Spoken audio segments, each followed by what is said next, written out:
Here's something that's really interesting about that. So I spent a lot of time, I'm a scientist, but I'm also, I would say I'm also a religious person. I'm a deeply religious person. And how do you reconcile those? Yeah. Exactly. Well, that's that. And I've spent 40 years thinking about that. And for 20 of those years, I did almost nothing but think about that all the time. And I realized something, partly from reading Carl Jung. And what I realized was that even the fundamentalists have the wrong idea about religious truth. Religious truth is not scientific truth. Like the stories in the Genesis, which are very old stories, maybe tens of thousands of years old. They're obviously not scientific theories because the people who wrote them weren't scientists. We didn't have science until about 500 years ago. So the idea that the stories in Genesis are scientific theories is it's just false on every possible front. And so then you might say, well, there's no other truth but scientific truth. It's like, well, wait a minute. That's not true. Because what scientific truth tells you is what things are. But genuine religious truth tells you how you should act. And those things are not the same. And so a great story, like a great novel, which is a quasi-religious construction because it's like a distillation of ordinary life into its most important elements. That's a map about how you should comport yourself in the world. And you might say, well, what do you mean by should?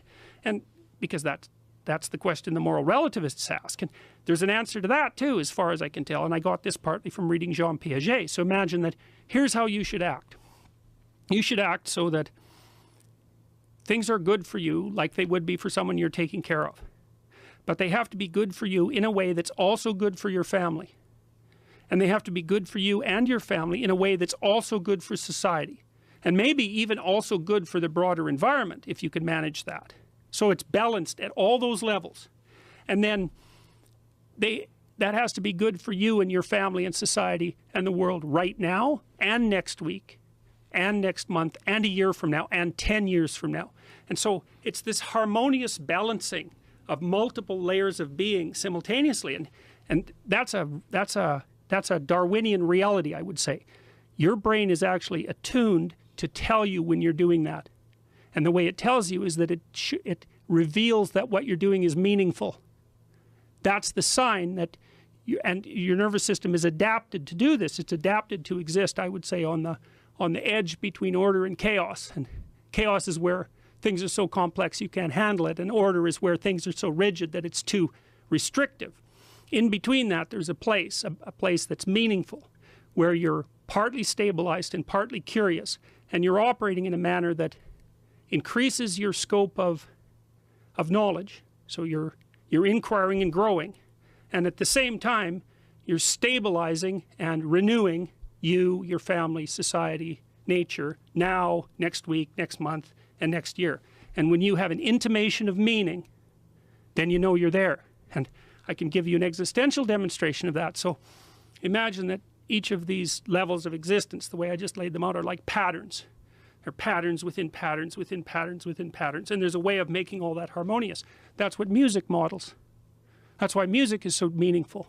You know, you take a beautiful orchestral composition and all the instruments are doing different things at different levels, but they all flow together harmoniously, and you're right in the middle of that as a listener, and it fills you with a sense of, it's almost like a sense of religious awe, even if you're a punk rock nihilist, you know.